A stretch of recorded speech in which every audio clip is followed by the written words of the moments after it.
seperti sekarang yang saya katakan PDI Perjuangan itu mudah-mudahan merupakan sebuah partai yang alhamdulillah sekarang dipercaya oleh rakyat sudah 2 kali untuk menimba kemenangan. Merdeka! Merdeka! Merdeka! Sosok Ketua Umum PDI Perjuangan Megawati Soekarnoputri tak pernah luput dari perhatian publik. Pantaslah jika namanya dicatatkan sebagai Ketua Umum partai politik paling populer menurut survei terbaru Litbang Kompas yang dirilis Selasa Februari lalu. Litbang Kompas mencatat Presiden kelima RI itu mengantongi tingkat popularitas sebesar 94,9%. Presentase tersebut tak terpaut jauh dengan tingkat popularitas Ketua Umum Partai Gerindra Prabowo Subianto yang menempati urutan kedua dengan presentase 94,5%. Namun, posisi ketiga sangat jauh dari dua nama itu. Ketua Umum Demokrat Agus Harimurti Yudhoyono atau AHY yang berada di posisi ketiga meraih tingkat popularitas 58,9%. Selanjutnya secara berturut-turut dari urutan 4 hingga 10 pimpinan parpol terpopuler yakni Ketua Umum Partai Nasdem Surya Paloh mendapatkan 53,1%. Ketua Umum Partai Perindo Hari Tanoe Sidojo mendapatkan 46,6%. Lalu Ketua Umum Partai Golkar Airlangga Hartarto mendapatkan 34,7%. Selanjutnya Ketua Umum PKB Muhaimin Iskandar mendapatkan 34,5%. Ketua Umum PSI Giring Ganesha mendapatkan 32,3%. Ketua Umum PBB Yusri Iza Mahendra mendapatkan 29,4% dan Ketua Umum PAN Zulkifli Hasan mendapatkan 21,5%. Menjadi Ketua Umum parpol terpopuler versi Litbang Kompas, seperti apa perjalanan politik Megawati di bawah bendera PDIP? Dari pengusaha pom bensin, sebelumnya tak pernah berpikir oleh Megawati dirinya bakal terjun ke politik mengikuti jejak sang ayah Soekarno. Pasca tumbangnya era Orde Lama, Soekarno dan anak-anaknya memilih menghindari ingar-bingar politikan tanah air. Megawati bersama suaminya, Taufik Kimas, mulainya hidup sebagaimana masyarakat biasa. Keduanya mengelola bisnis sejumlah pom bensin di Jakarta. Bergabungnya Megawati ke kancah politik merupakan buah dari bujukan Sabam Sirait, politikus senior PDIP. Sabam sedianya telah mengajak Mega bergabung ke parpol sejak tahun 1980. Namun putri proklamator itu terus menolak. Tak menyerah, Sabam membujuk Megawati melalui suaminya. Mega pun luluh hingga akhirnya dia bersama sang adik, Guru Soekarno Putra, memutuskan mencalonkan diri sebagai anggota DPR dari Partai Demokrasi Indonesia atau PDI, cikal bakal PDIP pada tahun 1987. PDI sendiri merupakan bentuk peleburan atau fusi dari sejumlah partai politik golongan nasionalis, salah satunya Partai Nasional Indonesia atau PNI yang didirikan Soekarno. Kala itu, Megawati dipandang sebelah mata lantaran merupakan pendatang baru di politik. Namun siapa sangka namanya menjelit menjadi primadona dalam kampanye PDI. Megawati berhasil mendongkrak elektabilitas partai pada pemilu 1987. PDI mampu merebut 40 kursi DPR dari yang sebelumnya hanya 24 kursi pada pemilu 1942. Sebelumnya, PDI selalu menjadi partai buntut pada setiap pemilu dengan perolehan suara tak lebih besar. Sebelumnya, PDI selalu menjadi partai buntut pada setiap pemilu dengan perolehan suara tak lebih besar dari Golkar dan Partai Persatuan Pembangunan atau P3. Popularitas Megawati juga berhasil mengantarkannya ke kursi parlemen sebagai anggota DPR atau MPR.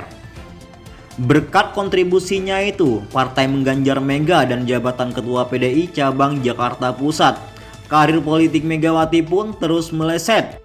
Situasi ini membuat Suherjadi, Ketua Umum PDI saat itu, merasa terancam dan ketar-ketir.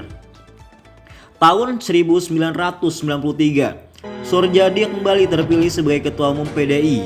Namun, jalan Suherjadi itu kembali duduk di tahta tertinggi partai tersedat lantaran dia ditertampa isu penculikan kader. Atas dugaan itulah PDI menggelar Kongres Luar Biasa KLB di Surabaya. Kekhawatiran terjadi pun menjadi nyata. Dari KLB tersebut, Megawati terpilih sebagai Ketua Umum PDI, merebut kursi pimpinan tertinggi partai dari Sorjadi. Terpilihnya Megawati itu dikukuhkan dalam Musyawarah Nasional Munas yang digelar pada 22 Desember 1993 di Jakarta. Megawati resmi menjabat Ketua Umum PDI periode 1993 sampai 1998. Namun, baru 3 tahun berjalan PDI menggelar kongres di Medan. Lewat kongres yang digelar 22 Juni 1996 itu, Sorjadi dinyatakan sebagai Ketua Umum PDI masa jabatan 1996 sampai 1998. Dari situlah lahir dualisme kepemimpinan menghadapkan Megawati dengan Sorjadi.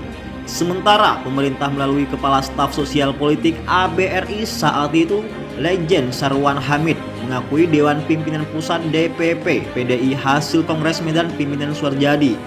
Alhasil, Monas Jakarta tak dianggap, kepemimpinan Megawati tidak diakui.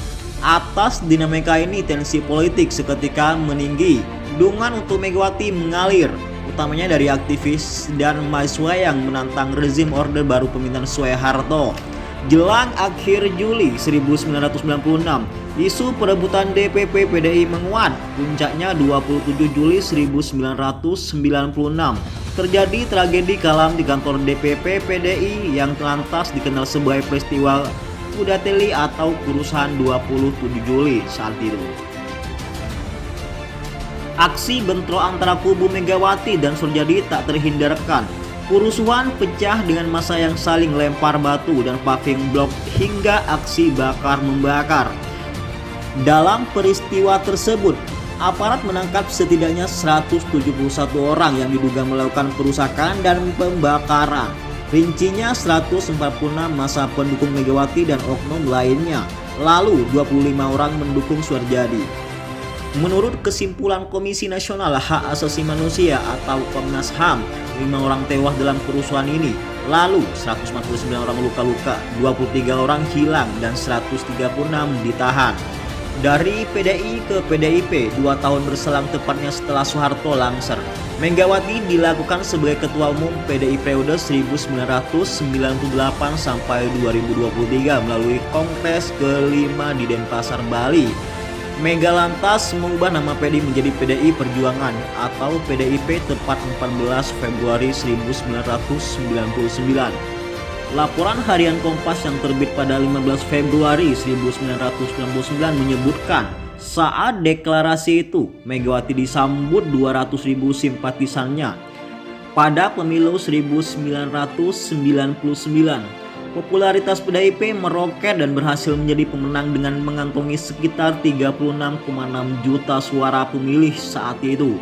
Megawati dipilih Majelis Permusyawaratan Rakyat atau MPR sebagai wakil presiden mendampingi Abdurrahman Wahid alias Gus Dur. 2 tahun berselang, tepatnya 23 Juli 2001, dia berhasil naik ke tampuk kekuasaan tertinggi RI 1. Menggantikan Gus Dur yang dilangsirkan melalui sidang istimewa MPR RI. Mega pun menjadi presiden perempuan pertama di Indonesia. Ia memimpin pemerintah tanah air bersama Hamzah Has hingga tahun 2024 lalu. Sebelum akhir digantikan oleh Susilo Bambang Yudhoyono atau SBY dan Yusuf Kala, hingga kini nama Megawati masih cemerlang sebagai Ketua Umum PDIP, partai penguasa pemerintahan selama 2 periode belakangan ini.